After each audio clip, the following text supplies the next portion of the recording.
നമ്മുടെ അവോധയിൽ ക്ലാസ്സുകൾക്കിടയിൽ ക്വിസുകളുണ്ട് എന്നുള്ളൊരു കാര്യം നിങ്ങൾക്ക് അറിയാമല്ലോ. അപ്പോൾ ആ ഒരു ക്വിസുകൾ എങ്ങനെയാണ് അറ്റൻഡ് ചെയ്യേണ്ടത് എന്നുള്ളതാണ് ഇന്ന് പറയാൻ പോകുന്നത്.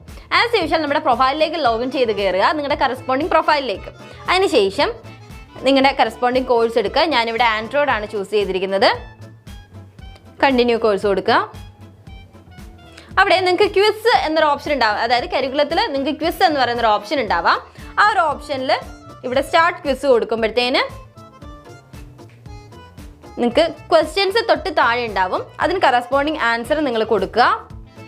അതിപ്പുറത്തേക്ക് കൊടുക്കുമ്പോൾ അടുത്ത ക്വസ്റ്റ്യൻ വരും. നിങ്ങൾക്ക് ഇഷ്ടമുള്ള അല്ലെങ്കിൽ നിങ്ങളുടെ കറസ്പോണ്ടിങ് ആൻസർ വെച്ചിട്ട് കൊടുക്കുക.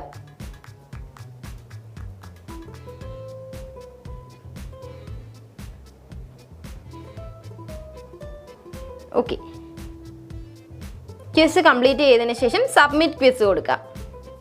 സബ്മിറ്റ് ക്വിസ് കൊടുക്കുമ്പോൾ തന്നെ നിങ്ങൾക്ക് അറിയാൻ പറ്റും ഏതൊക്കെ ക്വിസ് അല്ലെങ്കിൽ ഏതൊക്കെ ക്വസ്റ്റ്യൻ നിങ്ങൾ കറക്റ്റായിട്ട് ആൻസർ ചെയ്തു, അല്ലെങ്കിൽ ഏതൊക്കെ നിങ്ങൾക്ക് റോങ് ആയിട്ട് ആൻസർ വന്നു എന്നുള്ളത് നിങ്ങൾക്ക് കാണാൻ പറ്റും. അപ്പോൾ ഇങ്ങനെയാണ് ക്വിസുകൾ അറ്റൻഡ് ചെയ്യുന്നത്.